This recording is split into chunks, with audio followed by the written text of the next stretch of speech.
ከዚህ በጣም ብዙ ሐዘን ካለባት የጨለማ ወሬ ከሞላባት ከዚህ ዓለም በሮ ወደ አርያም ወደ እግዚአብሔር ከፍ ብሎ የሚወጣበት ክንፉ ጸሎት ነው። ለክርስቲያን መሳሪያ ያስፈልገዋል። መንፈሳዊ መሳሪያ ቅዱስ ጳውሎስ እንደተናገረ የእግዚአብሔር የጦር ዕቃ ከተባሉት ውስጥ አንደኛው ጸሎት ነው። ለክርስቲያን ጸሎት ያስፈልገዋል። አምላካችን ክርስቶስ ተይዞ በሊቀ ካህናቱ ፊት በቆመ ጊዜ ክርስቶስን ይህ ከደዌ የተፈወሰው ሰው በጥፊ መጥቶት ነበር። ምን አድርጎት ነበር? በጥፊ መጥቶት ነበር። እንዴ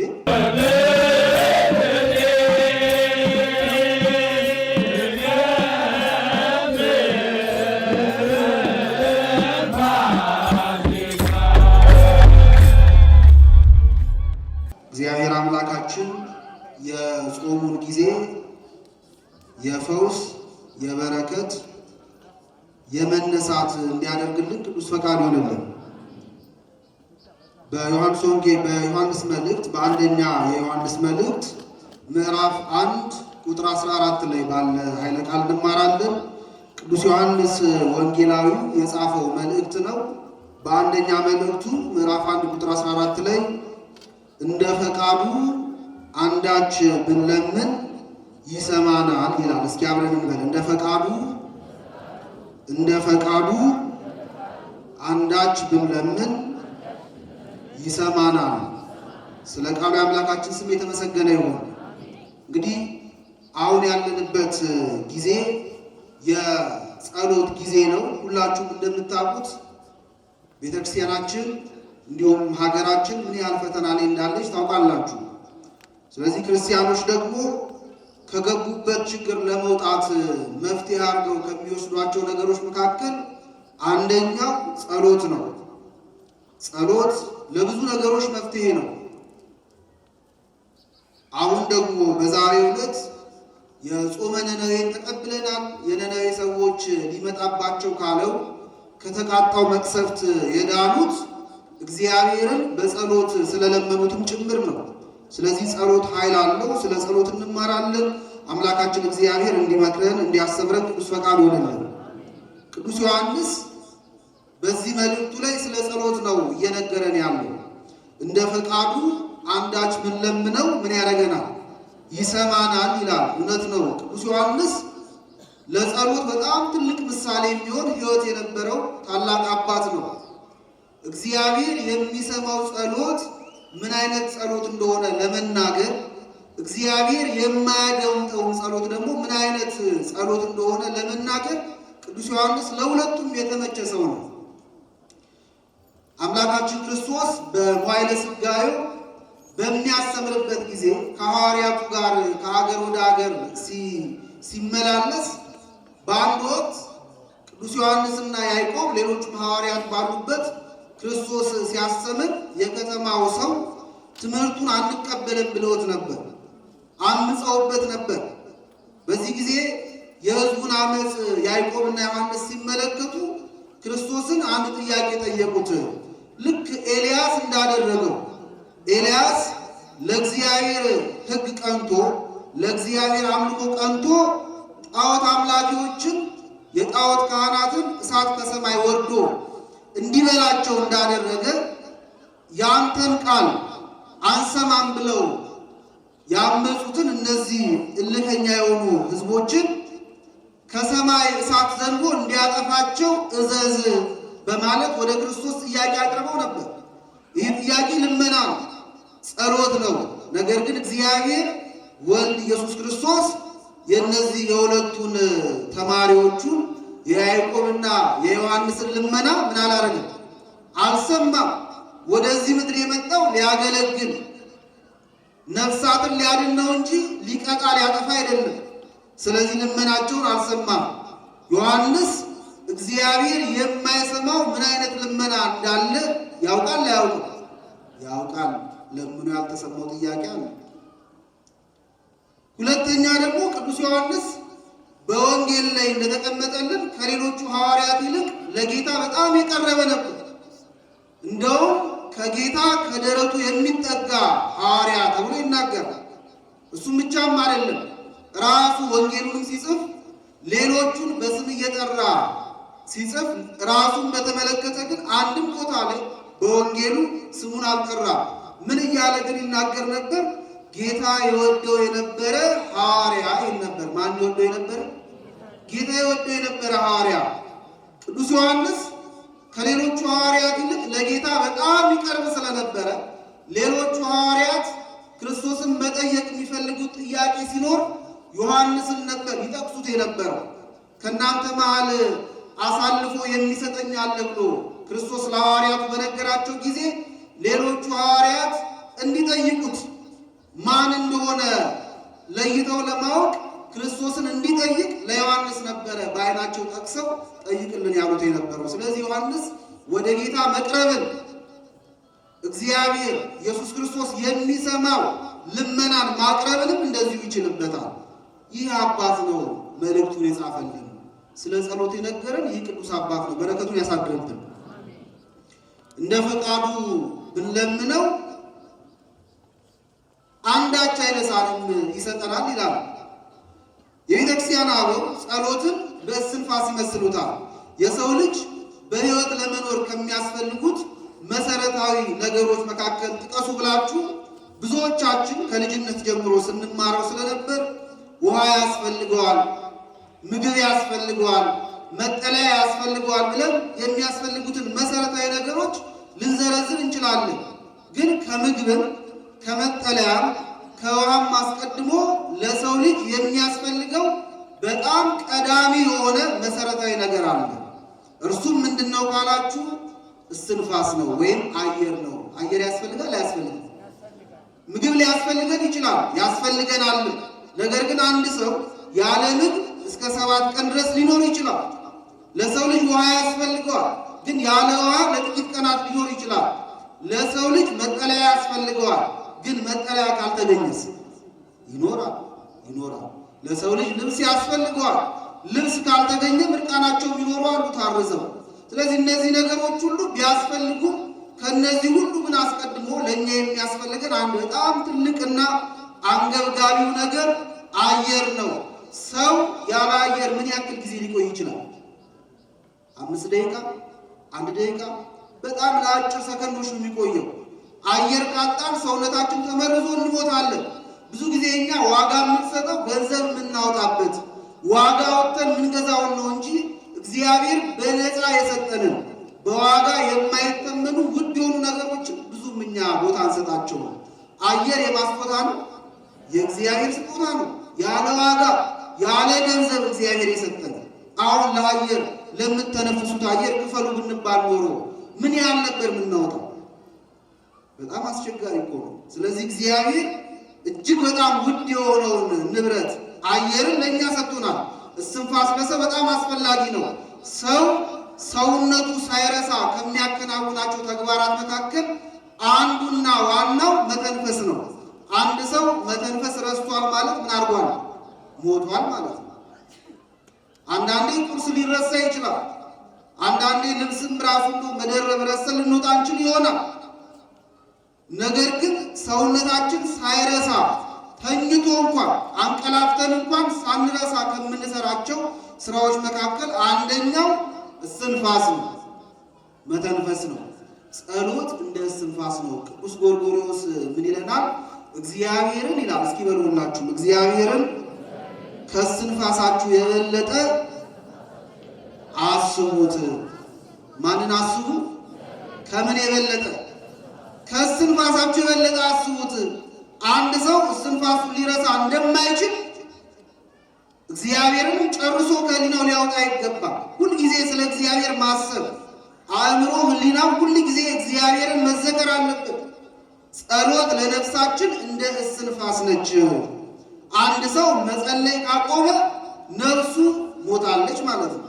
ሞታለች፣ ከእግዚአብሔር ርቃለች ማለት ነው። ለምን ከተባለ ለነፍሳችን ህይወትን የሚሰጠው መንፈስ ቅዱስ ስለሆነ። ነፍስ ማለት የስጋ ህይወት ማለት ነው ይላሉ ሊቃውንት።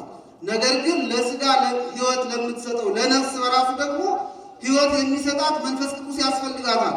ለዚያ ነው አረጋዊ መንፈሳ የተባለ አባት መንፈስ ቅዱስን የነፍሴ ነፍሷ ይሏል። እስኪ በሉ የነፍሴ ምኗ? ነፍሷ። ማን? መንፈስ ቅዱስ። ለነፍሳችን ሕይወት የሚሰጠው መንፈስ ቅዱስ ነው። ሰው ከመንፈስ ቅዱስ ከእግዚአብሔር መንፈስ ከራቀ ነፍሱ ምውት ነች፣ ሕይወት የላትም። ለዚያ እኮ ነው በመጽሐፍ በኦሪት ዘፍጥረት ምዕራፍ 1 ላይ ስታነቡ እግዚአብሔር የሰው ልጅ ከመሬት አፈር እንዳበጃቸው ይናገራል። ከመሬት አፈር እግዚአብሔር የሰው ልጅ ካበጃቸው በኋላ በአፍንጫውም የሕይወትን እስትንፋስ እፍ አለበት፣ ሰውም ሕያው ነፍስ ያለው ሆነ ይላል። እግዚአብሔር የሰው ልጅ ከአፈር በፈጠረ ጊዜ አብሮ ነፍስንም ሰጥቶት ነበር። የሥጋና የነፍስ መፈጠር መሽቀዳደም የለባቸውም። ሁለቱም አንድ ጊዜ በቅጽበት የተገኙ ናቸው። ነገር ግን እግዚአብሔር እፍ ያለበት ምንድን ነው ከተባለ ያ እፍታ ጥምቀት ነው። ዛሬ እኛ የእግዚአብሔር ልጆች የምንሆነው በውሃ ጥምቀት ነው። አዳም ግን ለመጀመሪያ ጊዜ የእግዚአብሔር ልጅነትን ያገኘው እግዚአብሔር ለአዳም አባቱ፣ አዳም ደግሞ ለእግዚአብሔር ልጁ የተሰኘው በንፋተ እግዚአብሔር በእፍታው ነው። እግዚአብሔር እፍ ሲል የልጅነት ጸጋን ያሳደረበት ልክ እግዚአብሔር በእፍታ አዳምን ካጠመቀው በኋላ የልጅነትን ጸጋ ካሳደረበት በኋላ ሰውን ሕያው ነፍስ ያለው ሆነ። ምን ያለው ሆነ? ስለዚህ መጽሐፍ ቅዱስ ቤተ ክርስቲያን እግዚአብሔር ያልተጠመቅን ካለን እንደ ሕያው ነፍስ አትቆጥረንም ማለት ነው። እግዚአብሔር መንፈስ ቅዱስ በእኛ ስላላደረ ነፍሳችን የእግዚአብሔር ገንዘብ ስላልሆነች ነፍሳችን ሕያው አትሆንም። ስለዚህ ለነፍስ ሕይወቷ ማን ነው? እግዚአብሔር ነው። እግዚአብሔር ነው። ለዚያ ነው ይኸው አባት አረጋዊ መንፈሳዊ ሞታ ለነፍስ ይላል። የነፍስ ሞቷ ርሂቅም እግዚአብሔር ከእግዚአብሔር መራቋ ነው ይላል። ስለዚህ ከእግዚአብሔር የራቀች የሸሸች ነፍስ የሞተች ነች። ነፍሳችን በሕይወት እንድትቆይ ግዴታ እንደ እስትንፋስ የተጠራች ጸሎት ታስፈልጋለች። ነፍሳችን በጸሎት ነፍሳችን እኛና እግዚአብሔር እንገናኛለን። ሰውና እግዚአብሔር የሚገናኙበት ትልቁ ድልድይ ጸሎት ይባላል። ለዚያ ነው በቤተክርስቲያናችን መጽሐፍ ጸሎት ማለት ይላል። ጸሎት ማለት ሰው ከእግዚአብሔር ጋር የሚያደርገው ንግግር ነው ይላል። ስለዚህ እኛ ከእግዚአብሔር ጋር የምንነጋገረው ስንጸልይ ነው። እግዚአብሔር እኛን በብዙ ጎዳና ሊያናግረን ይችላል። መጽሐፍ የሚያነብ ሰው ካለ እግዚአብሔር በዚያ መጽሐፍ ውስጥ ምን ያደርገዋል? ያናግረዋል። ቅዱስ ዳዊት እግዚአብሔር ለሕዝቡ በመጽሐፍ ምን ያደርጋቸዋል? ይነግራቸዋል ይላል። ስለዚህ መጽሐፍ የሚያነብ ሰው እግዚአብሔር ያናግረዋል። እግዚአብሔር በራእይ ያናግራል። እግዚአብሔር በሕልም ያናግራል። እግዚአብሔር እኛ በማናውቃቸው ልዩ ልዩ መንገዶች ሊያናግረን ይችላል። መቼ ነው ግን የሰው ልጅ እግዚአብሔርን የሚያናግረው ካላችሁ፣ እኛ ደግሞ እግዚአብሔርን የምናናግረው ወይም እግዚአብሔር ሰሚ እኛ ደግሞ ተናጋሪዎች የምንሆነው በጸሎት ነው። ስለዚህ የሚጸልይ ሰው እግዚአብሔርን ያናግራል፣ እግዚአብሔርም ደግሞ ይሰማዋል። አባ እንጦንስ ስለዚያ ነው ጸሎት ማለት በእግዚአብሔር መደመጥ ነው ይላል። በማን መደመጥ ነው? እግዚአብሔር ሁላችንም ያድምጠን። በሆነ ጸሎት እንደዚህ ነው። ታዲያ ክብር አይደለም? እጅግ በጣም ትልቅ እኮ ዋጋን የሰጠን ቅዱስ ዮሐንስ አፈወርቅ ስለዚህ ነገር ያደንቃል። በኪሩቤል ላይ የሚቀመጥ በሰራዊተ መላእክት የሚከበር ሊቃነ መላእክት የሚያመሰግኑትን አምላክ ስለ ግል ጉዳያችን ለማውራት በፊቱ መቆምና ያ አምላክ ደግሞ በጽሙና እኛን ሲሰማን ከዚህ በላይ ክብር አለ? የለም በእውነቱ። ስለዚህ ጸሎት የሚጸልይ ሰው እግዚአብሔርን ነው የሚያነጋግረው እና ጸሎት ለሕይወታችን እጅግ በጣም ወሳኝ እንደሆነ መርሳት የለብንም። ለዚያ ነው አባቶቻችን ማር ይስሐቅ ምን ይላል? ጸሎት ለክርስቲያን እንደ ክንፍ ነው፣ እንደ መሳሪያ፣ እንደ ጦር መሳሪያ ነው ይላል። ስለዚህ የማይጸልይ ሰው ክንፍ እንደሌላት ርግብ፣ መሳሪያ እንዳልታጠቀው ወታደር ነው ይላል። ለርግብ ግዴታ ክንፍ ሊኖራት ይገባል። ለመብረር ወደ ግዛቷ ወደ ሰማይ ለመውጣት ክንፍ ያስፈልጋታል። ለወታደርም ደግሞ ስራው መዋጋት፣ አገርን መጠበቅ ስለሆነ አገሩን የሚጠብቅበትን መሳሪያውን መያዝ አለበት። ለክርስቲያንም መሳሪያውን ክንፉ ምንድነው? ጸሎት ነው። ስለዚህ የሚጸልይ ሰው ክንፍ አለው። ክንፉ ለምን ይጠቅመዋል? ከዚህ በጣም ብዙ ሐዘን ካለባት፣ የጨለማ ወሬ ከሞላባት ከዚህ ዓለም በሮ ወደ አርያም ወደ እግዚአብሔር ከፍ ብሎ የሚወጣበት ክንፉ ጸሎት ነው። ለክርስቲያን መሳሪያ ያስፈልገዋል። መንፈሳዊ መሳሪያ ቅዱስ ጳውሎስ እንደተናገረ የእግዚአብሔር የጦር ዕቃ ከተባሉት ውስጥ አንደኛው ጸሎት ነው። ለክርስቲያን ጸሎት ያስፈልገዋል፣ መሳሪያ ያስፈልገዋል። አንድ ወታደር ያለ መሳሪያ ወደ ውጊያ ቦታ ቢገባ እንደሚቆስል እንደሚጎዳና እንደሚሞት እኛም በዘመናችን ሁሉ ከኛ ጋር የሚዋጉ ባላጋሮች አሉብን። የክፋት መናፍስት አጋንንት ሰይጣናት እኛን ይዋጉናል። ስለዚህ መሳሪያ የተባለውን ጸሎትን እማንይዝ ከሆነ እንቆስላለን፣ እንጎዳለን። ስለዚህ ለክርስቲያን መሳሪያ ያስፈልገዋል። የጦር መሳሪያ መንፈሳዊ መሳሪያ ጸሎት ነው። ስለዚህ የማይጸልይ ሰው ልክ ክንፍ እንደሌላት ርግብ መሳሪያ እንዳልታጠቀ ወታደር ነው የሚሉት አባቶቻችን ለዚያ። ስለዚህ ሁሉ ጊዜ መጸለይ አለብን። እግዚአብሔር ለምንድን ነው ጸሎትን ያዘዘን? በወንጌል ላይ ራሱ አምላካችን ክርስቶስ ሲያስተምር ስለ ጸሎት አጥብቆ ነግሮናል። እንድንጸልይ ያዙናል። እንድንጸልይ ማዘዝ ብቻ አይደለም፣ ምን ብለን መጸለይም እንዳለብን ጭምር ሐዋርያቱ አስተምረን ባሉት ጊዜ አስተምሯቸዋል። ቃለ ጸሎት አርቆልናል። እግዚአብሔር ለምንድን ነው እንድንጸልይ የፈለገው? እግዚአብሔር ባንጸልይ የምንፈልገውን ነገር ባንነግረው ያውቃል አያውቅም? ያውቃል። እግዚአብሔር የእውቀት ጉድለት የለበትም። ለምንድን ነው እግዚአብሔር እንድንጸልይ ያዘዘን? በልባችን ያለው በእኛ ሕይወት ውስጥ ያጋጠመንን ጉድለት ሳያውቅ ቀርቶ ነው? አይደለም። እንደሚያውቅ መጽሐፍ ቅዱስ ይናገራል እኮ። እግዚአብሔር በልብ የተሰወረውን ረቂቅ ሐሳብ ማንም ሳይነግረው ያለ ማንም አማካሪነት በራሱ ያውቀዋል። ይሄ የአምላክነት እውቀቱ ነው። በአንደኛ ነገሥት ምዕራፍ 8 ላይ አንተ ብቻ በሰው ልጆች ሁሉ ልብ ያለውን ታውቃለህና የሚል ቃል አለ። አንተ ብቻ በማን ያለው? በሰው ልጆች ሁሉ ልብ ያለውን ታውቃለህና። እግዚአብሔር ብቻ ያውቃል። ሌሎች ፍጡራን ግን ይህን የማወቅ ጸጋ አልተሰጣቸውም። እግዚአብሔር በሌሎች ሰዎች ልብ ያለውን እውቀት የሚገልጸው ለወደደለት ብቻ።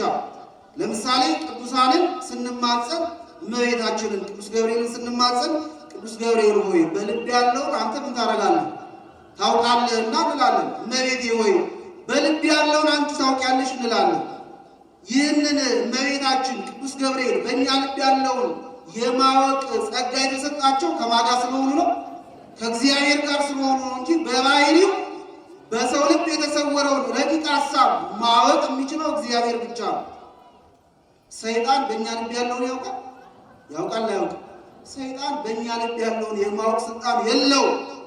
ግን ጥሩ ገማሽ ነው፣ ይገምታል። በጣም ጥሩ አካሄዳችንን፣ ንግግራችንን፣ አኳኋናችንን አይቶ ሰይጣን ሊገምት ይችላል። ብዙ ጊዜ ግምቱን ትክክል ይሆናል እንጂ ሰይጣን በልባችን ያለውን ረቂቅ ሐሳብ የማወቅ ስልጣን የለውም። ይህ ስልጣን ያለው የማን ብቻ ነው? እግዚአብሔር ብቻ ነው ያለው። ስለዚህ እግዚአብሔር በልብ የተሰወረውን ረቂቅ ሐሳባችንን ያውቃል።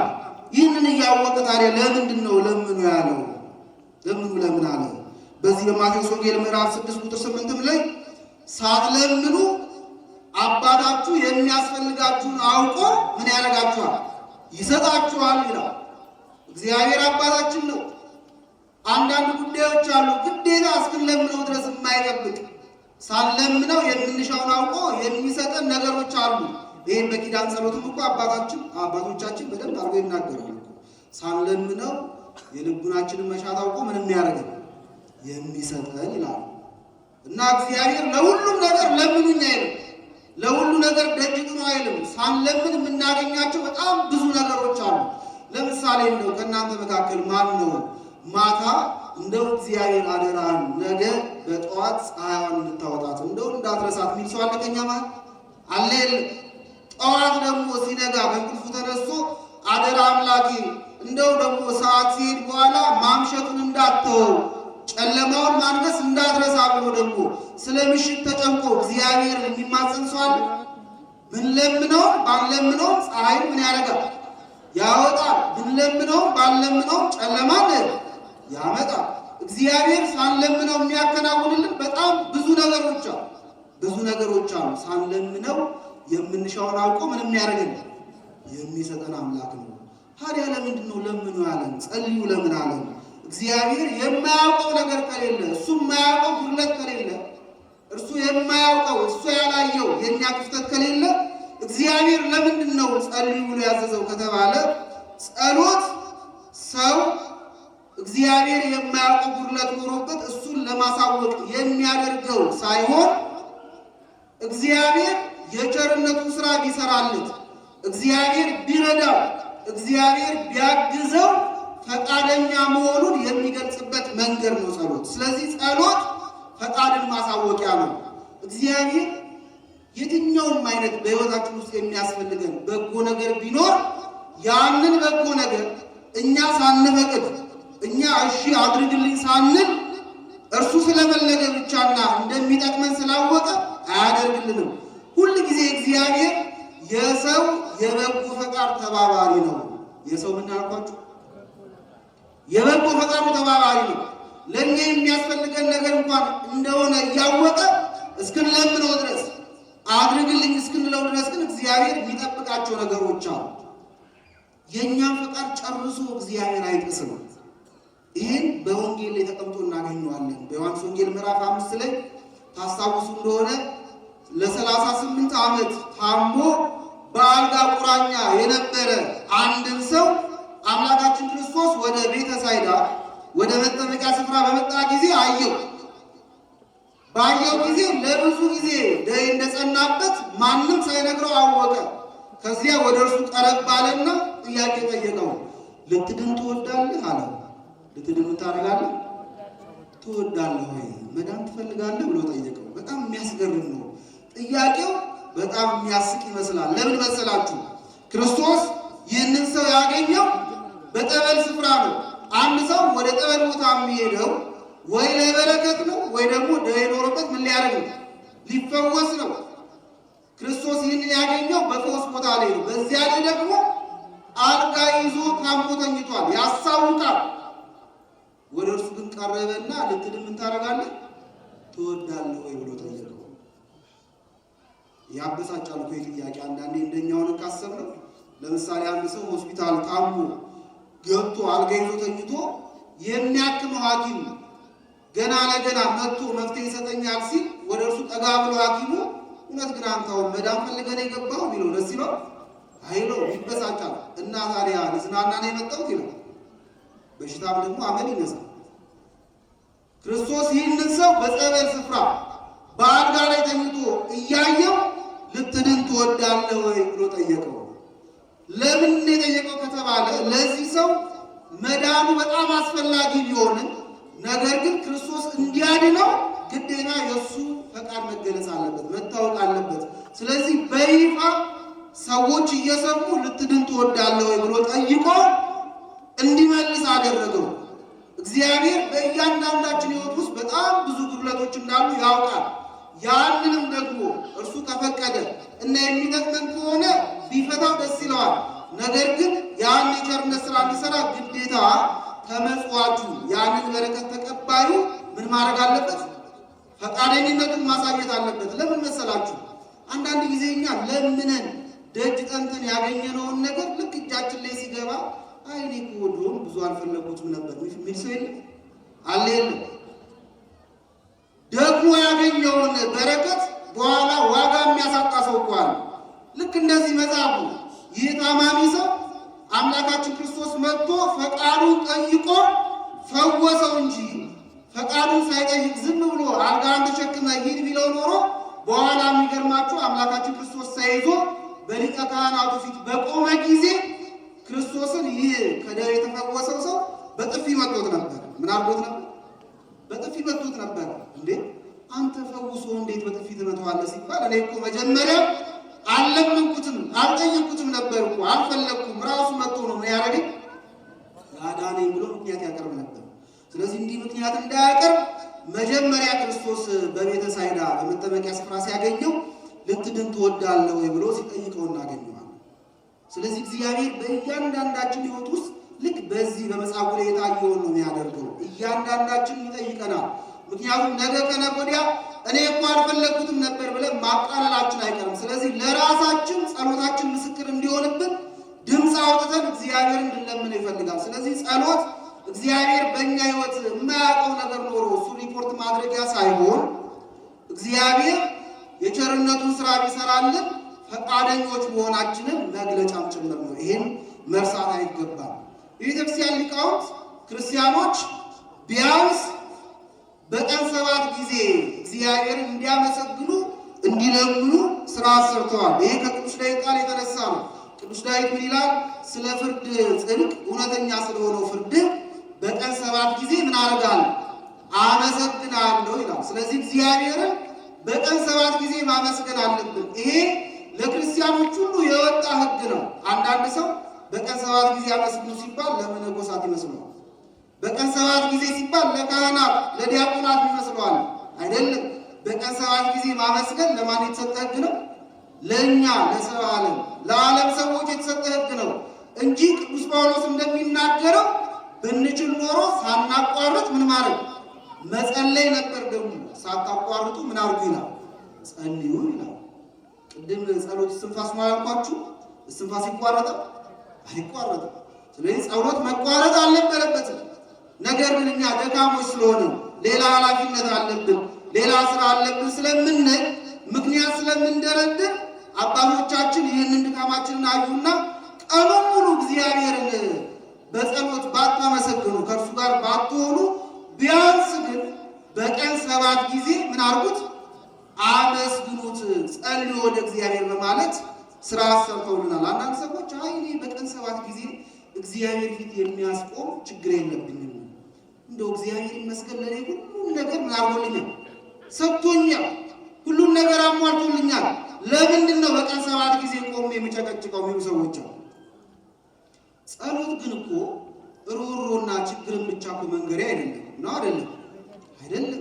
ጸሎት እኮ ቸግሮኛል ብቻ አይደለም፣ አመሰግናለሁም አለበት። ብዙ ጊዜ የኛ ጸሎት ሮሮ ስለተሞላ ነው እንጂ ጸሎት መሆን ያለበት እንደውም መጀመሪያ ምንድነው? ምስጋና ነው። ይሄን እኮ በአባታችን ሆይ አሳይቶናል። አባታችን ሆይ በሰማያት የምትኖር ከዚያስ ስምህ ይቀደስ ይላል። ስምህ ይቀደስ። ስለዚህ ስሙን መቀደስ ያስፈልጋል። ስሙን ማመስገን ያስፈልጋል።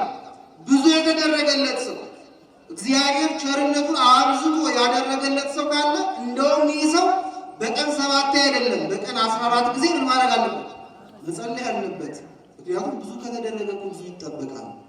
ሕዝቅያስ የተባለ ንጉሥ ነበር እና ስለዚህ ሰው ምን ተብሎ ተጽፏል? ሕዝቅያስ ምን ይላል መጽሐፍ ቅዱስ? እንደተደረገለት ቸርነት መጠን አልከፈለም ነበር ይላል። እንደምን? እንደተደረገለት ቸርነት መጠን እግዚአብሔር እንዳደረገለት በጎነት መጠን ሕዝቅያስ አልከፈለም ነበር። ስለዚህ ብዙ የተደረገለት ሰው ካለ ብዙ ሰዓቱን ለእግዚአብሔር መስጠት አለበት። ብዙ ጊዜ እግዚአብሔርን ማመስገን፣ ወደ እርሱ ደጅ መጥናት፣ መጸለይ አለበት። ጸሎት ማለት ከእግዚአብሔር ጋር መነጋገር ነው። እግዚአብሔር አባታችን ነው። እግዚአብሔር ፈጣሪያችን ነው። እግዚአብሔርን የመሰለ አባት ከየት ይገኛል? በእውነቱ አንድ ሰው አባቱን ለማናገር አይ ቅድም ደውዬለታለሁ አሁን አልደውልለትም ይላል እንዴ? አጋጣሚው ካገኘ ከቻለ ከአባቱ ጋር ቀኑን ሙሉ ቢያወራ የሚጠላ ማን አለ? እግዚአብሔር እኮ የፈጠረ አባታችን እኮ ነው። ካለመኖር ወደ መኖር ያመጣን አምላክ ነው። ስለዚህ ከእግዚአብሔር ጋር መነጋገር እንዴት ይሰለቻል? በእውነቱ 7ማ በፊቱ አልቆም እንዴት ይባላል? በጣም አስቸጋሪ። ስለዚህ ሁል ጊዜ በተቀመጠልን ሰዓት ለጸሎት መትጋት ይጠበቅብናል። ብንችል ሳናቋርጥ ወደ አምላካችን ወደ እግዚአብሔር መለመን ይጠበቅብናል። ስንለምነው ስናመሰግነው እግዚአብሔር ይሰማናል። ነገር ግን እግዚአብሔር ደግሞ የለመነውን ልመና ሁሉ አይሰማም። ስለዚህ ቸርነቱ ስሙ የተመሰገነ ይሁን። እግዚአብሔር የምንለምነውን ልመና ሁሉ ቢሰማ ኖሮ እዚህ ጉባኤ ላይ 3 ሰው መገኘቱን ምን እንጂ። ምክንያቱም ብዙ ጊዜ እኛ የምንለምነው ልመና ለእኛ የሚጠቅም አይደለም። በመጽሐፍ ቅዱስ ታስታውሱ እንደሆነ በማቴዎስ ወንጌል ምዕራፍ 20 ላይ ተቀምጦልናል። የያዕቆብና የዮሐንስ እናት ማርያም ባውፍሊያ ወይም ሰሎሜ የተባለችዋ ሴት ወደ ክርስቶስ ቀርባ አንድ ልመና ለምና ነበር። ልመናው ምንድነው? ጌታ ሆይ በከበርክ ጊዜ አንደኛውን ልጄን በቀኝ ሌላውን ደግሞ በምን በግራ አድርገህ እባክህ ሹምልኝ፣ ቦታ ስጥልኝ ብላ ለምና ነበር። ይህቺ ሴት ለልጆቿ ጥሩ ሹመትን መልካም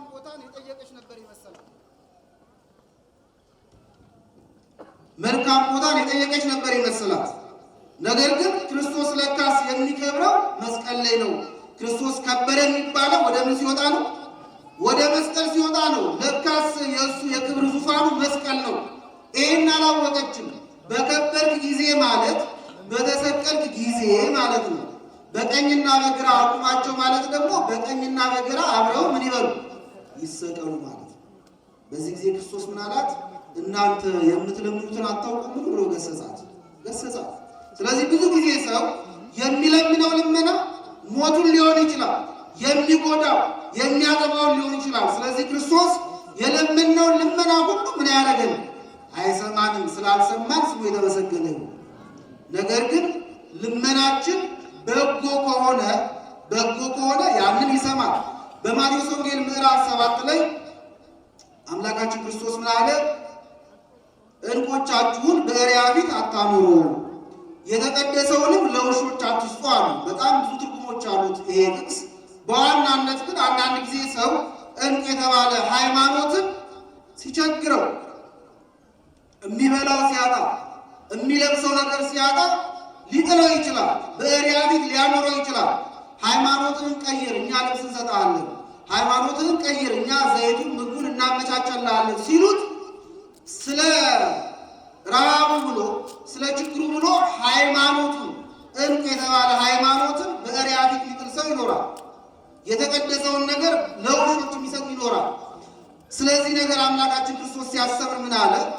ዕንቅ የተባለ ሃይማኖታችሁን ለማይገባቸው ሰዎች አሳልፋችሁ አትስጡ፣ አትካዱ፣ አትጣሉት ካለ በኋላ ለምኑ ታገኛላችሁ አለ። ስለዚህ የቸገረው ሰው ሃይማኖቱን መካድ አይደለም፣ የሃይማኖትን ምስጢር ለማይገባቸው ወጡ መናገር አይደለም። የቸገረው ሰው ምን ያህል ይለምን።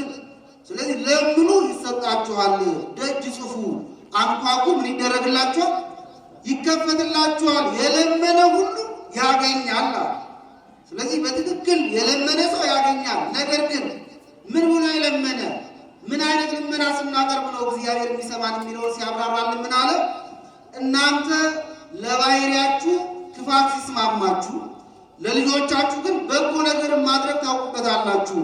ለምሳሌ ከእናንተ መሃል ልጁ መጥቶ አባቴ እንደው ዳቦ አምሮኛል፣ ዳቦ ርቦኛልና እባክህ ግዛልኝ ቢለው አባትየው ይህ ልጅ እኮ ዳቦ እያለ የሚያስቸግረኝ ጥርስ ስላለው ነው፣ ቢሰበር እኮ እገላግለዋለሁ ብሎ በዳቦ ፈንታ ጊንጥ የሚሰጥ አባት አለ? ወይም ድንጋይ የሚሰጥ አባት አለ? የለም። እናንተ ለባሕርያችሁ ክፋት ሲስማማችሁ ለልጆቻችሁ ግን በጎን ነገር ማድረግ ታውቃላችሁ። ስለዚህ እናንተ ክፉዎች ሆናችሁ ልጆቻችሁ ለሚለምኗችሁ በጎ ነገር መልስ የምትሰጡ ከሆነ በሰማይ ያለው አባታችሁ በባሕርይው ክፋት የሌለበት በጎን ነገር ብትለምኑት፣ ምንም ብትለምኑት፣ በጎን ነገር ብትለምኑት እንዴት አብልጦ አይሰጣችሁም? በማለት አምላካችን ክርስቶስ እግዚአብሔር የሚሰማው ምን አይነት ጸሎት እንደሆነ በግልጽ ይነግረናል።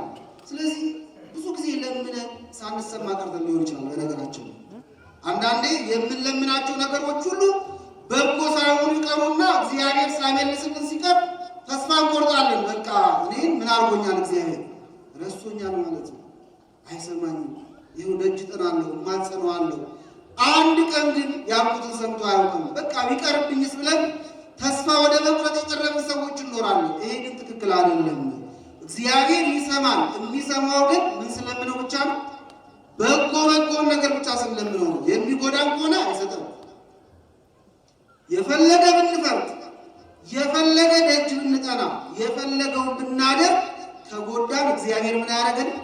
አይሰጠም። ልጅ የሚለምነው ሁሉ ይሰጠዋል እንዴ? ይሰጠዋል? እናቶች አይሰጠውም። አንድ ሕፃን ልጅ አሁን ፍም አስይዙኝ ብሎ ቢለምናችሁ አይ ልጅ ነው ምን ይደረጋል ከሚያለቅስብኝ ይጨብጠው ብላችሁ ፍም ትሰጣላችሁ? የእኛ ልመና እኮ እንደዚህ። አንዳንድ ጊዜ እግዚአብሔርን የምንለምነው ፍም እኮ ነው፣ የሚጎዳ ነው።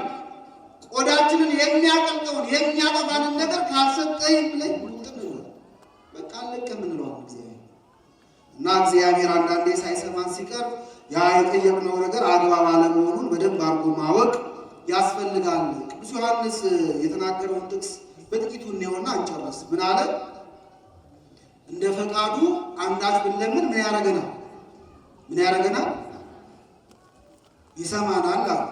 ስለዚህ እግዚአብሔር እንዲሰማ ጸሎታችን እንደምን መሆን አለበት? እንደ ፈቃዱ መሆን ይጠበቅበታል። እንደ እግዚአብሔር ፈቃድ ከሆነ ጸሎት ይሰማል። ብዙ ጊዜ እግዚአብሔር ጸሎታችንን የማያደምጠው ቅድም እንደነገርኳችሁ አንደኛ እኛን የሚጎዳን ሲሆን፣ ሁለተኛ ደግሞ ያለ እርሱ ፈቃድ ከተደረገ እግዚአብሔር አይሰማንም። ለዚያ ነው በታላቁ ጸሎት በአባታችን ሆይ ላይ ስንጸልይ ፈቃድህ በሰማይ እንደሆነች እንዲሁም ቤቱን በምድር ትሁን በማለት እንጸልይ አድርጎናል። ስለዚህ የእግዚአብሔር ፈቃድ በእኛ ጸሎት ውስጥ ካለ እንደ ፈቃዱ የምንለምን ከሆነ እግዚአብሔር ጸሎታችንን ቶሎ ይሰማል። እንደ ፈቃዱ ካልሆነ ግን አይሰማም። እግዚአብሔር የሚፈቅደው ጸሎት ምን አይነት ጸሎት ነው? እንደ እግዚአብሔር ፈቃድ የቀረበ ጸሎት ምን አይነት ጸሎት ነው የሚለውን በአጭሩ አንድ ሁለት ነገሮችን አስር እንጨርስ። የመጀመሪያው እግዚአብሔር የሚወደውና እግዚአብሔር የሚፈቅደው ጸሎት በተከተተ ልብ ሆነን የምናደርሰው ጸሎት ነው። በተከተተ ልብ ምን ማለት ነው? ጸሎት ማለት በእግዚአብሔር ፊት መቆም፣ እግዚአብሔርን ማነጋገር ማለት ነው። አንድ ሰው አይደለም ከእግዚአብሔር ፊት ከንጉሥ ፊት ቆሞ እንኳን ከዳኛ ፊት ቆሞ ጉዳዩን ሲያስረዳ በተቻለው መጠን ሐሳቡን መግዛት አለበት። ሕሊናው ሌላ ቦታ ሳይባክንበት የመጣበትን ጉዳይ ለንጉሱ ወይም ደግሞ ለዳኛው በግልጽ አስረድቶ መውጣት ይጠበቅበታል። ነገር ግን በንጉሥ ፊት ቆመን ሐሳባችንን ስናስረዳ ሕሊናችን ቢበተን የማይሆን ነገር ብናደርግ ንጉሱ ዝም ይለናል? አይልም። ከፍ ብሎ አንገታችንን ዝቅ ብሎ ባታችንን በሰይፍ ይቀጣናል፣ አይተውም። በንጉሥ ፊት ይህን ያህል ጥንቃቄ የምናደርግ ከሆነ በተቻለ መጠን ሐሳባችንን ለመግዛት ሰውነታችንን ለመቆጣጠር ይህን ያክል የምንጥር ከሆነ በሰማይና በምድር ንጉሥ በእግዚአብሔር ፊት የበለጠ ማድረግ ይገባል አይገባል? ይገባል በትክክል። ስለዚህ በእግዚአብሔር ፊት ሲቆም አንድ ሰው ሐሳቡን መግዛት አለበት፣ ሕሊናውን መቆጣጠር ይጠበቅበታል። እስኪ የእኛን ጸሎት ዞር ብላችሁ ለማየት ሞክሩ። ስንቶቻችንን ከልባችን የምንጸልየው እንዴ? አባታችን የሚለውን ጸሎት እንኳን ጀምረን ለመጨረስ አንቸገር? ምን ላይ ያቆምኩት ከመቼው ጨረስኩት አንልም? እንላለን። በጣም እኮ ተፈትነናል። ተፈትነን ልባችን ባክኗል፣ ከእግዚአብሔር ርቋል። አካላችን ብቻ ነው ለጸሎት የሚቆመው፣ ሕሊናችን ግን ሌላ ቦታ። አንድ በሀገራችን የተፈጸመ ታሪክ አለ። አንድ ንጉሥ አገልጋዮችን ሰበሰቡና ይወቅሷቸው ጀመር። እና እነዚህ አገልጋዮቹ ወቅሷቸው ምን ብለው ነው እንዴ? ከእናንተ መሀል እንደው አንድ አቡነ ዘበሰማያትን እንኳን አንድ አባታችን ወይ የሚለውን ጸሎት እንኳን ከልቡ ጸልዮ የሚያሳርቅ የሚያስማማን ደግ አባት እንዴት እናጣለን? እንዴት እንዲሆናል ብሎ ይወቅሳቸዋል። ሲወቅሳቸው አንድ አባት ንጉሥ ወይ እኔ አባታችን የሚለውን ጸሎት ልቡናዬ ሳይባክንብኝ መጸለይ ይችላሉ አሏቸው። እና ንጉሡ አይጡ ልቡናው ሳይባክን አባታችን የሚለውን ጸሎት ጸልየው ከጨረሱ እኔ ደግሞ በቅሎዬን ነው የሚሸልሙት አሏቸው። ምን ይሸልሙታል? በቅሎዬን ይሸልሙታል። እና እኛ አገልጋይ ተነሱና አቡነ ዘበሰማያት እያሉ ጸሎቱን ጀመሩ። አባታችን ሆይ በሰማያት ምንምታል የምትኖር ስምህ ይቀደስ እያሉ መጸለይ ጀመሩ። እና ጸሎቱን ሲያደርጉ ሕሊናቸው ሳይበተን ሐሳባቸውን ሰብስበው ነበር ሲጸልዩ የነበሩት። በኋላ ግን በመሃል የሆነ ነቅ ሳይገባ አልቀረም። እንደው የሆነ የሐሳብ ነቅ የሆነ የሐሳብ መበተን አጋጥሟቸው እና ጸሎቱን ሲጨርሱ ንጉሡ በሉ አሁን ጸሎቱን ስጸልይ ሕሊናዬ ሳይበተንብኝ ሐሳቤ ሳይቆራረጥብኝ በተከተተ ልቡና ነው የጸለይኩት የሚሉ ከሆነ ንጉሡ ይሙቱ ብለው በስሜ ይማሉና በቅሎን ይሰብራሉ። እና እንደዛ ሲሏቸው እኛ አባት ምን አሉ? እግዚአብሔር የሚፈሩ ሰው ስለነበሩ አይ ንጉሥ ወይ በሐሰት እንኳን በስሞት ምናላረግ አልምልም እንዳልኩት መጀመሪያ አባታችን የሚለውን ጸሎት ሲጀምር ልቡናዬን ሰብስቤ ነበር የጀመርኩት። ነገር ግን እየጸለይኩ እያለ በመሃል አንድ ሐሳብ መጥቶ ረበሸኝ። ይህም ሐሳብ ምንድን ነው? አሁን ጸሎቴን ሲጨርስ ንጉሡ ምን ይሰጡኛል? በቅሎ ይሰጡኛል። ግን በቅሎዋን ሲሰጡኝ ሌጣዋን ነው ወይስ ከነኮርቻው ነው የሚሰጡኝ ብዬ እሱ ነገር ትንሽ ረበሸኛል እና በርግጥ ሐሳቡ የማይረብሽ አይደለም። ለምን መሰላችሁ? ምክንያቱም ከበቅሎ ይልቅ ኮርቻው በጣም ውድ ነው። የወርቅ ነው፣ የንጉስ አይደል? ለዚህ ኮርቻውን ይጨምሩልኛል ወይስ ሌጣዋን ነው የሚሰጡኝ ብዬ አስቤ ነበር። ስለዚህ እያንዳንዳችን ጸሎት ስንጸልይ አባታችን ወይም ሌላውን ጸሎት ስንጸልይ ብዙ ጊዜ ሐሳባችን ይበተናል። አባታችን ወይ ብለን ለዘላለሙ አሜን ስንል እኮ የምንነቃ ሰዎች አሉ። እግዚአብሔር ይህንን ከሁላችን የሚያርቅልን ያርቅልን። እንዲህ ደግሞ በማስተዋል የማንጸልይ ከሆነ የልባችንን ምኞት ማስፈጸም አንችልም እና ዮሐንስ ካዚያን የተባለ ሊቅ ምን ይላል? አንተ ሳታስታውስ የጸለይከውን ጸሎት እግዚአብሔር እንዴት እንዲያስታውስ ልትጠብቃለህ? እውነት እኮ እኛ ማናስታውሰው ጸሎት እግዚአብሔር ግን ለምንድን ነው የማያስታውሰው እንላለን። ስለዚህ እግዚአብሔር ጸሎትን እንዲያስታውስልህ ከፈለግ አንተ ምን አድርገው? እግዚአብሔርን እያሰብክ እርሱን እየተዘከርክ ጸልይ ነው። ስለዚህ በተከተተ ልቡና መጸለይ ያስፈልጋል። በወንጌልም ለዚያ ነው አምላካችን ክርስቶስ ሲያስተምረን ስትጸልዩ ወይም ስትጸልይ ወደ ቤት ግባ፣ ወደ እልፍኝ ግባ፣ መዝጊያንም ምን በል ዝጋ ይላል። ከዚያ በስውር ጸልይ፣ በስውር የለመንከው አምላክ በግልጽ ደግሞ ምን ያደርጋል? ይሰጣል ይላል። ይሄ ለብዙ ነገር ነው። ለታይታ የሚጸልዩ ሰዎች አሉ። እነዚህ ሰዎች ፈሪሳውያንን ሲወቅሳቸው ለታይታ መጸለይ አንደኛ ጉዳቱ ምንድን ነው? ልብ ከእግዚአብሔር ጋር እንዳይገናኝ ያደርገዋል። ቃልን ስለማስረዘም አምላካችን ክርስቶስ በዚህ ወንጌል ላይ አንስቶ ፈሪሳውያን ቃል ያስረዝሙ ነበር ሲጸልዩ። እግዚአብሔር በቃል ጋጋታ ነው የሚሰማው ነው አይደለም? አይደለም። እንደውም አባ ጊዮርጊስ ዘጋስጫ የተባለ የቤተክርስቲያናችን አባት በመጽሐፍ አርጋኖን ላይ የሚጸልይ ሰው ልክ እንደተወደደ ልጅ ለአባቱ ቀስ ብሎ ወደ ጆሮ መጥቶ በለውሳስ እንደሚነግረው እንደዚህ ይሁን ጸሎታችን ይላል። መጮህ አያስፈልግም። እንደው በቃ ማማጥ አያስፈልግም። አዳዲስ ቃላቶችን ለማምጣት እግዚአብሔር በልባችን ብንነግረው ሲሰማል አይሰማል? ልቡናችን የሚበተንብን ከሆነ ቃላችንን መቀነስ አለብን።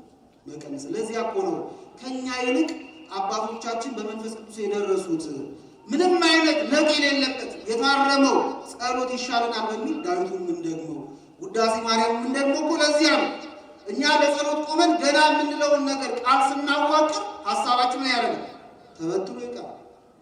ስለዚህ ክርስቶስ የመበለቶችን ገንዘብ ለመብላት ጸሎት እንደሚያረዝሙ እንደ ፈሪሳውያን አይሁን ጸሎታችሁ ብሎ ይገስጻቸው የሚያሰብራቸው ሰዎች።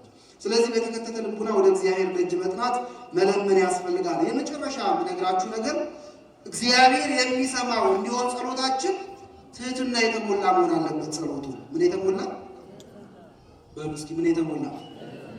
ትህትና የተሞላበት መሆን አለበት። ትህትና የተሞላበት ምን ማለት ነው? አንድ ሰው በጸሎት ውስጥ ትሁት መሆን አለበት ሲባል በሁለት መንገድ ነው። የመጀመሪያው የሚጸልይ ሰው በተቻለው መጠን በእግዚአብሔር ፊት ራሱን ማዋረድ አለበት። ቅዱስ ጴጥሮስ እንደሚናገረው እርሱ በጊዜው ከፍ ከፍ እንዲያደርጋችሁ ይላል። በኃያሉ በእግዚአብሔር እጅ ስር ራሳችሁ ምን አድርጉ? ዝቅ ዝቅ አድርጉ ይላል። ስለዚህ አንድ ሰው ለጸሎት ሲቆም በእግዚአብሔር ፊት ራሱን ማዋረድ አለበት። አንዳንዴ እኮ የእኛ ጸሎታችን የትዕቢት ጸሎት ይሆናል እኮ። ምንድን ነው የትዕቢት ጸሎት ከተባለ ልክ እንደዛ ፈሪሳዊ ታስታውሳላችሁ። አምላካችን ክርስቶስ አንድ ምሳሌ ነግሯቸው ነበረ። ምን አለ?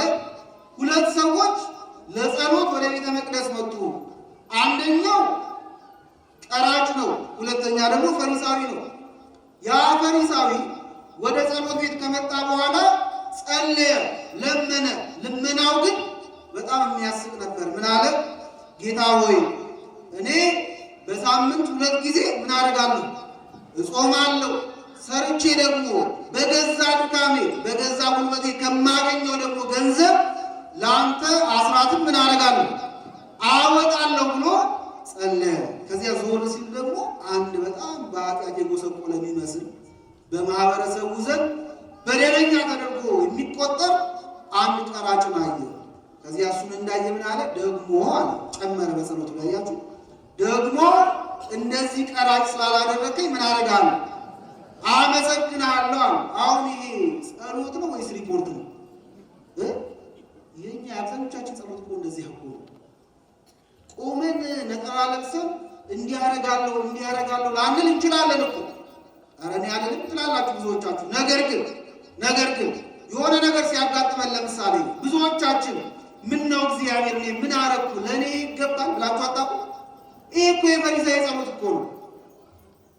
ለኔ ይገባኛል ወይ እንደው እግዚአብሔር እነገሌን ቅጣ እኔን ግን በዚህ ትቀጣኝ የሚሉ ሰዎች እኮ አሉ። ይሄ የፈሪሳይ ጸሎት ይባላል። ምን ማለት ነው? እኔ እኮ እንዲህ አደርጋለሁ እንዲህ እያረኩኝ እንዲህ ታረግብኛለህ እንደማለት እኮ የራስን ጽድቅ መቁጠር ነው። ስለዚህ ይህ ጸሎት አይደለም። ቀራጩ ግን ምን አለ መሰላችሁ? ከዚያው ከጸሎት ቤቱ በር ላይ ሆኖ ጌታ ሆይ እኔ ከኃጢአቴ ከበደሌ ብዛት የተነሳ ወደ ሰማይ ቀና ብዬ ማደሪያን አይ ዘንድ አይለኝም፣ አይገባኝም፣ እባክህ በደለኛውን እኔን ማረኝ እያለ ደረቱ ምን አረገ? ደቃ። ስለዚህ እግዚአብሔር የማንን ጸሎት ተቀበለ? የቀራጩን ጸሎት ተቀበለ። እግዚአብሔር ትዕቢተኞችን አይወድም። ለዚያ ነው እግዚአብሔር ትዕቢተኞችን ይቃወማል፣ ለትሑታን ግን ምኑን ይሰጣል? ጸጋውን ይሰጣል የተባለው ለዚያ የሚሰማው ትሑታንን ነው። ስለዚህ በጸሎት ውስጥ ያለ ትሕትና በምን ይገለጻል ከተባለ ጸሎት ማለት በእግዚአብሔር ፊት ድክመታችንን ነግረ ነው። እግዚአብሔር ሆይ ላርቃ አልቻልኩት ይህ አለብኝ እንዲህ አይነት ድክመት አለብኝ ብለን ድክመታችንን ነግረን ኃይል የምንታጠቅበት ነው እንጂ እግዚአብሔር ሆይ እንዲህ እያረኩ ነው እኮ እጾማለሁ፣ እጸልያለሁ፣ እንደዚህም አደርጋለሁ እያልን ጽድቃችንን ሪፖርት የምናደርግበት መንገድ አለ ጸሎት። ስለዚህ ራስን ማዋረድ ዝቅ ማድረግ ያስፈልጋል። ሁለተኛው ደግሞ በጸሎት ውስጥ ያለ ትሕትና በምን ይገለጻል ካላችሁ ጸሎት ማለት በእግዚአብሔር ፊት ችግርን ማፍሰስ ነው። በእግዚአብሔር ፊት ምንም ማፍሰስ ነው? መልሱ፣ ምንም ማፍሰስ ነው? ችግርን ማፍሰስ ነው። ስለዚህ የሚጸልይ ሰው በእግዚአብሔር ፊት ሲቆም የቸገረውን ነገር ማሳወቅ አለበት። የጨነቀውን ነገር ቅዱስ ጳውሎስ እንደሚናገረው ጭንቀታችንን፣ ችግራችንን በጌታ ፊት እንድናሳውቅ እንጂ በአንዳች እንዳንጨነቅ ይመክረናል። ስለዚህ ጸሎት ማለት ችግርን፣ ጭንቀትን በእግዚአብሔር ፊት ማፍሰስ፣ ምንም ለማይሳነው ጌታ የጨነቀንን ነገር መንገር ማለት ነው። ምን ማለት ነው? አንድ ሰው በጸሎት ችግሩን ለእግዚአብሔር ሲነግር መፍትሄ ደግሞ ከማዘንድ ይሆናል። ከእግዚአብሔር ዘንድ ይሆናል። ስለዚህ ጸሎት ችግርን ማፍሰሻ ነው ካለ መፍትሄ መጠበቅ ያለብን ከእግዚአብሔር ነው። የእኛ ጸሎት ግን ምን አይነት ጸሎት ነው? የትዕቢተኛ ጸሎት እኮ ነው የእኛ ጸሎት። እኛ የሆነ ችግር ሲያጋጥመን በእግዚአብሔር ፊት ቆመን ጌታ ሆይ እንዲሆንኩኝ እኮ እንዲደረሰብኝ አይደለም የምንለው። ለእግዚአብሔር ችግራችንን ሳይሆን መፍትሄውን ነው የምንጠቅመው ነው አይደለም ነው። ገንዘብ የቸገረው ሰው በእግዚአብሔር ፊት ቆሞ ምንድን ነው የሚለው? ገንዘብ ቸግሮኛል ነው የሚለው ወይስ ገንዘብ ስጠኝ ነው የሚለው? ምንድን ነው የሚለው? ገንዘብ ስጠኝ ነው የሚለው። ገንዘብ ስጠኝ እኮ ችግር አይደለም መፍትሄ እኮ ነው። ይህ የኃጢአተኞች ጸሎት ይባላል። በነገራችን በመጽሐፍ ቅዱስ በሉቃስ ወንጌል ምዕራፍ 16 ላይ ነይ የተባለ ባለጠጋ በሲኦል ሆኖ ወደ አብርሃም ለምኖ ነበር። አብርሃም አባት ሆይ ማረን ብሎ ነበር። ከዚያ በኋላ አብርሃም አይ እኛ ወደ እናንተ እንድንመጣ አልተፈቀደም፣ በመካከል ሰፊ ገደል አለ፣ ፍትሐ እግዚአብሔር አለ፣ አንተ በምድር እያለ ጥቂት ለሰራው በጎ ስራ ዋጋን ተቀብለሃል። ስለዚህ አሁን በሰማይ የቅጣት ጊዜ ነው ያለብህ እና በዚህ ጊዜ ምን አለ ያ ባለጠጋ ሰው በሰማይ ያለው ማለት ነው የሚቀጣው እንደው እኔ ካልዳንኩ በምድር ወንድሞች አሉኝ አለ። ምኖች አሉ? ወንድሞች አሉኝ እና ለእነርሱ መምህራን ይላኩላቸው። በጣም የሚገርም እየለመነ እኮ ነው ያለው። ግን ይህ ሰው እየለመነ ነው ወይስ መምህር እየመደበ ነው? የብዙዎቻችን ልመና እንደዛ ይላኩላቸው ስላለ አብርሃም ደግሞ ለእነርሱ የሙሴና የነቢያቱ መጽሐፍት አሉላቸው አይላክላቸው ብሎ መልሶ። ስለዚህ የትዕቢተኛ ጸሎት አይሰማም። የእኛ ብዙ ጸሎታችን ችግርን ሳይሆን መፍትሄን የሚጠቁም ጸሎት ነው። እመቤታችን ቅድስት ድንግል ማርያም ታስታውሳላችሁ? በቃና ዘገሊላ እንደው የእሷን እናንሳና ይብቃል። በቃና ዘገሊላ እመቤታችን ከልጇ ጋር በሰርግ ቤት ተገኝታ እነዚያ ሰርገኞች የጠመቁት ወይን አለቀባቸው፣ ውሃ ብቻ ቀራቸው። ከዚያ እመቤታችን ወደ ልጇ ሄደችና ልጄ ሆይ ወይን ስጣቸው ነው ያለችው? ምንድነው ያለችው? ወይን አልቆባቸዋል፣ ወይን ያልቆሙ ወይን የላቸውም ነው ያለችው። ወይን የላቸውም ችግር ነው። ወይን ስጣቸውስ ምንድነው? ትእዛዝ ኮማንድ ነው። እመቤታችን ልጇን እኮ ወይን ስጣቸው ብትልም ችግር የለም ነበር። ነገር ግን እመቤታችን በጣም የትህትና ሕይወት ስለነበረ ጸሎት ማቅረብ ያለበት ደግሞ በትህትና መሆን ስላለበት እመቤታችን ለእኛም ምሳሌ ስትሆነ ወደ ጌታዋ ወደ ልጇ ቀርባ ወይን እኮ የላቸውም ብላ ስትለምን እናገኛታለን። የእኛ ጸሎት ወይን እኮ የላቸውም አይነት ጸሎት መሆን አለበት። ጌታ ሆይ እንዲያጋጠመኝ እንደዚህ ሆንኩኝ ይባላል እንጂ እንደዚህ አምጣ እንደዚህ ስጠኝ አይባልም። መፍትሄው ከማዘንድ ነው? ከማዘንድ ነው? ከእግዚአብሔር ዘንድ ነው። ለምን መሰላችሁ? እኛ መፍትሄው የምንጠቁም ከሆነ እኛ ዘንድ ያለው መፍትሄ በጣም ትንሽ ነው፣ በጣም ትንሽ ነው። እስኪ ለራበው ሰው እናንተ ምን ታደርጋላችሁ? ምግብ ትሰጣላችሁ። ምግብ ካልሰጣችሁ ምግብ የሚገዛበትን ገንዘብ ትሰጣላችሁ። ከዚያ ውጭ ግን ለራበው ሰው ሌላ መፍትሄ ያለ አይመስለንም። እኛ እግዚአብሔርን ራበኝ ብንለው ምግብ ላይሰጠን ይችላል እኮ። ምግብ የምንገዛበትንም ገንዘብ ላይሰጠን ይችላል። እግዚአብሔርን ራበኝ ብሎ ለሚጠይቅ ሰው ከነዚህ ከሁለቱ ውጭ አማራጭ አለው። ምን ከተባለ ምግብ ሳይሰጠው እንዳይርበው ሰውነቱ እንዳይጎዳ ማድረግ ይችላል አይችልም? ይችላል አይችልም? የኛ መፍትሄ ግን ያየነው ነው። ልክ እንደዛ ሰው አንድ ሰው አይኑ ጠፍቶ ኖሮ በቅጽበት ሲበራ ያየው አውራ ዶሮ ነው ይባላል። ወዲያው ጠፋ አይኑ። ከዚያ ጓደኞቹ መጡና ፓርክ ነው ያሉት፣ እንስሳትን ሲጎበኙ ነው ያሉት። ጓደኞቹ መጥተው እኔ የምልህ እንደው ዝሆን የሚባል እንስሳ ምን አይነት ግዙፍ እንስሳ ነው ሲሉት የአይነ ስውር ለቅጽበት አይኑ በርቶ ሲጠፋ ያየው አውራ ዶሮ ስለሆነ እነዚያን ጓደኞቹ ምን አላቸው? ስለ ዝሆን ሲያወሩት ከአውራ ዶሮ ይበልጣል አላቸው። ከምን ይበልጣል? ምክንያቱም እሱ ፍሬም ኦፍ ሪፈረንሱ አውራ ዶሮ ነው። ከዛ ውጭ ምንም አላየም። እኛም እንደዛ ነው፣ እንዳየነው እንደሰማነው ነው። እግዚአብሔር ግን ሁሉን አዋቂ ስለሆነ ለእኛ ችግር ብዙ መፍትሄ አለው የለውም? አለው። ስለዚህ ወደ እግዚአብሔር መፍትሄ ወዳለው አምላክ በትህትና እንዲሆኛለሁ ብሎ ችግርን ብቻ ማፍሰስ ይገባል። እግዚአብሔር አምላካችን እሱን ደስ የሚያሰኘውን እንደ ፈቃዱ የሆነውን ጸሎት እንድንጸልይ ሁላችንም ይርዳል። ጾሙን የበረከት ያድርግልን።